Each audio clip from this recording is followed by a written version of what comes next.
Восстановление деталей полимерными материалами. Что это такое и зачем они нужны? Всем привет!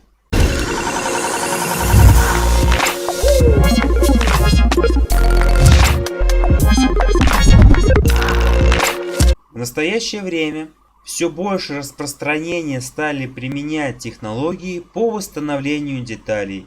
Получили полимерные материалы. Сущность данного способа заключается в следующем.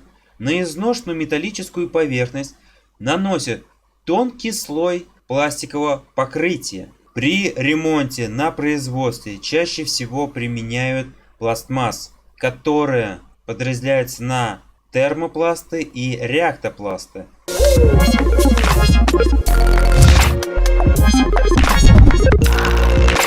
К термопластам относятся полимерные материалы, которые имеют высокую температуру плавления. В частности, капрон применяют для восстановления подшипников скольжения, шатунных шеек и пальцев, а также для декоративного и антикоррозийного покрытия. И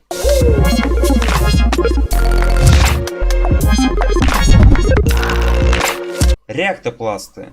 Из них делают эпоксидные смолы на основе пасты, которые применяют для выравнивания обшивки кузова или клеевые составы. Это все, что я хотел вам сегодня рассказать.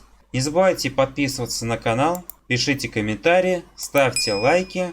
Если есть какие-то замечания с моей стороны, пишите, я это учту. Если есть какие-то вопросы, пишите. А пока что на этом все. Всем спасибо и до новых встреч!